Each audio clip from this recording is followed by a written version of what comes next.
एक लोकतांत्रिक देश है और इस देश में जनता ही मालिक है, एचईसी मालिक नहीं है। आप देखिएगा एचईसी का इतिहास पलटकर तो कितनों ऐसे जमीन उन्होंने छीना है।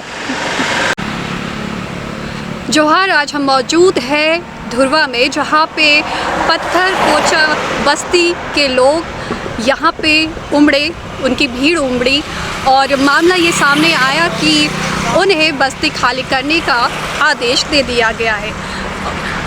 4 तारीख या 5 मई में उनके बस्ती पर बुलडोज़र चलने वाली है। वो परेशान है कि इतने कम समय में 2 दिन के नोटिस में वो कैसे अपने लिए कोई आवाज़ तैयार कर पाएंगे।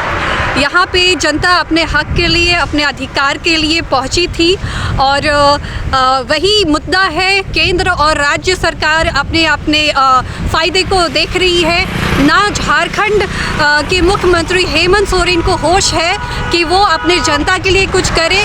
वो भी ये बहाना बना रही है कि सरकार, केंद्र सरकार की नीति के तहत उन्हें हटाया जा रहा है। लेकिन यहाँ पे दोनों सरकार अपना उल्लू सीधा करने पे जुटे हुए हैं और उन्हें ही घुसपैठ साबित करने में तुले हुए हैं। आगे की जो रिपोर्ट है आप पूरी देखिए।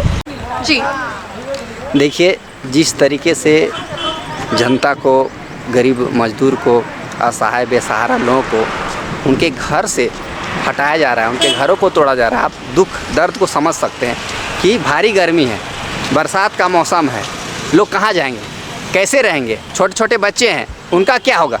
क्या सरकार के पास नैतिक जिम्मेदारी नहीं है कि अगर ठीक है, अगर वो गलत तरीके से रह रहे हैं तो उनको बसाने का प्रयास किया जाना चाहिए, उन्हें उचित जगह देकर उनके साथ अच्छा व्यवहार किया जाना चाहिए, उसको अच्छा आवास दिया जाना चाहिए। आप देख रहे हैं कि करोड़ों, ये जो 4 या 5 तारीख को जो बुलडोज़र चलाने की बात की जा रही है, आपको क्या लगता है कितना बेरहमी, बेदर्द, एक हिंसा ही समझ लीजिए जो हो रहा है, होने वाला है इनके साथ? क्या लगता है आपको, क्या सच में बुलडोज़र चल जाएगा? देखिए, अगर एचईसी को लगता है कि बुलडोज़र चलाने से वहाँ स्थान खाली हो जाएगा तो चलाए, लेकिन एक बात जान लीजिए, यह एक लोकतांत्रिक देश है और इस देश में जनता ही मालिक है, एचईसी मालिक नहीं है। आप देखिएगा एचईसी का इतिहास पलटकर तो कितनों ऐसे ज़मीन उन्होंने छीना है, औने पौने दाम में खरीदा है। वो ज़मीन वास्तविक में गरीबों का है, आदिवासियों का है। अगर हिसाब लिया जाए ना तो एचईसी का अपना खुद का ज़मीन नहीं है। कागज़ दिखाएगा एचईसी कि गरीब जनता से खरीदे हैं, औने पौने दाम में खरीदा है। आज जब गरीब जनता वहाँ रह रहा है तो उसको रहने दिया जाए। ठीक है, अगर वहाँ कुछ काम कर रहा है, एचईसी प्लांट लगाना है वहाँ, तो उसको पुनर्वास करे, अच्छे जगह बसाए, फ्लैट बना दे, उस फ्लैट में गरीब जनता रहेगा। अत्याचार करने कहीं कोई ज़रूरत नहीं है, लेकिन एचईसी जानबूझकर गरीबों के साथ अत्याचार कर रहा है ताकि वो वहाँ से हट जाए और एचईसी अपना मंसूबा पूरा हो। जी, लोग तो वहाँ पे बुलडोजर चलाया गया था, रेलवे के मतलब कुछ रेलवे के अधिकारी जो हैं वो चलाया, मतलब नोटिस भेजे थे और कह रहे थे कि आप लोग यहाँ से हट जाइए, नहीं तो किसी बस्ती को खाली किया जाएगा। उसके बाद फिर दोबारा से नोटिस आप लोगों को दिया गया है। देखिए, चाहे सेंट्रल गवर्नमेंट हो, स्टेट गवर्नमेंट हो या कोई कंपनी हो, जनता के साथ कोई नहीं है। अगर ठीक है वो रेलवे की ज़मीन में रह रहा है तो उस समय रेलवे के अधिकारी क्या कर रहे थे, उस समय उन्हें क्यों नहीं हटाया गया।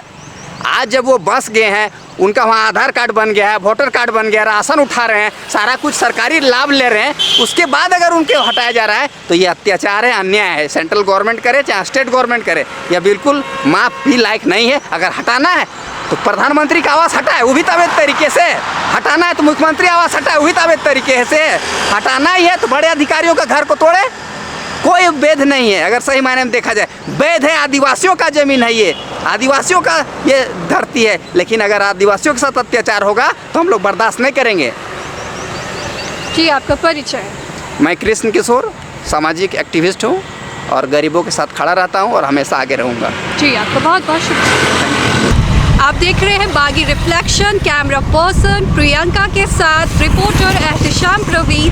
धन्यवाद।